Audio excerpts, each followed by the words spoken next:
kopi dulu, Lur. Hari ini kita bahas isu yang lagi bikin panas dunia pertahanan Indonesia. Indonesia dikabarkan akan menerima hibah alutsista dari Italia. Tapi ada syaratnya. Dan kalau syarat itu tidak dipenuhi, bisa saja hibahnya batal. Yang dimaksud adalah kapal induk ringan bekas milik Angkatan Laut Italia, yaitu Giuseppe Baldi, yang sebelumnya dioperasikan oleh Italian Navy. Kapal ini sempat menjadi tulang punggung proyeksi kekuatan laut Italia sebelum digantikan kapal yang lebih modern.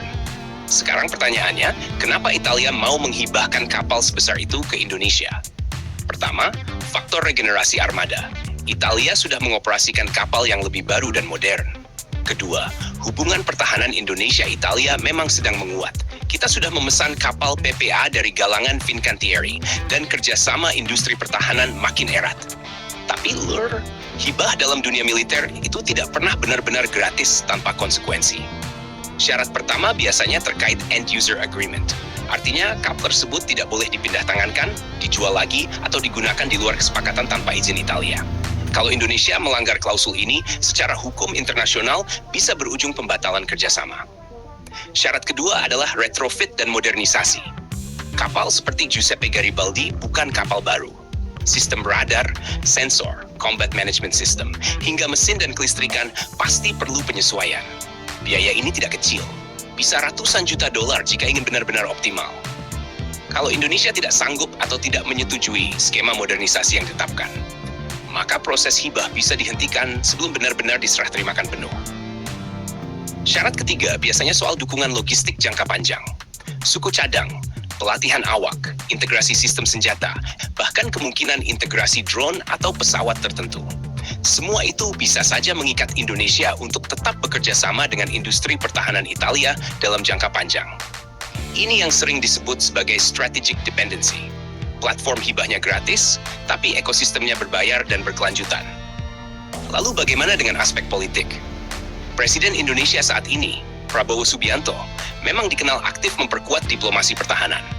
Dalam konteks ini, hibah kapal induk bisa menjadi simbol peningkatan status maritim Indonesia di kawasan. Tapi tentu saja, parlemen dan publik juga akan melihat sisi efisiensi anggaran. Apakah biaya operasional kapal induk ringan ini sebanding dengan manfaat strategisnya? Sekarang kita masuk ke skenario terburuk. Apa yang terjadi jika syarat tidak dipenuhi? 1. Hibah bisa ditunda. 2. Bisa dibatalkan sebelum transfer final. 3. Hubungan industri pertahanan bisa ikut terdampak wisil, terutama proyek-proyek lain yang sedang berjalan. Dan ini bukan hal baru dalam dunia militer. Banyak negara pernah membatalkan hibah atau transfer alutsista karena ketidaksepakatan soal pembiayaan upgrade, lisensi sistem senjata, atau klausul penggunaan. Dari sisi strategi, kalau Indonesia benar-benar mengoperasikan kapal seperti Giuseppe Garibaldi, ini akan mengubah peta kekuatan laut Asia Tenggara. Indonesia berpotensi menjadi satu-satunya negara di kawasan ASEAN yang memiliki kemampuan kapal induk ringan operasional. Itu tentu akan menjadi lompatan besar dalam kemampuan proyeksi kekuatan laut dan daya gentar kawasan.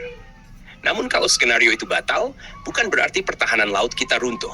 Secara militer, Indonesia tetap punya jalur penguatan lain yang tidak kalah penting. Modernisasi fregat seperti program Merah Putih dan pengadaan PPA dari Fincantieri tetap berjalan.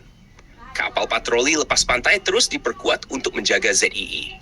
Ditambah lagi penguatan sistem rudal pantai dan pertahanan berlapis yang membuat wilayah perairan strategis tetap terlindungi. Artinya, opsi kapal induk ringan bukan satu-satunya jalan menuju kekuatan maritim yang solid. Itu hanyalah salah satu instrumen dalam spektrum strategi pertahanan laut. Yang perlu dipahami Lur, hibah itu bukan sekadar dikasih gratis lalu selesai. Di baliknya ada negosiasi teknis, aspek hukum, konsekuensi finansial jangka panjang, kesiapan infrastruktur, sampai pertimbangan politik dan diplomasi. Semua itu harus dihitung matang.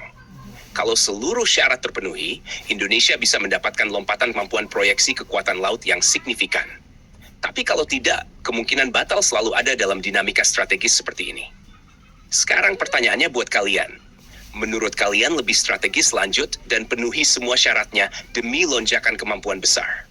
Atau lebih realistis fokus ke alutsista lain yang secara anggaran dan sustainment lebih aman?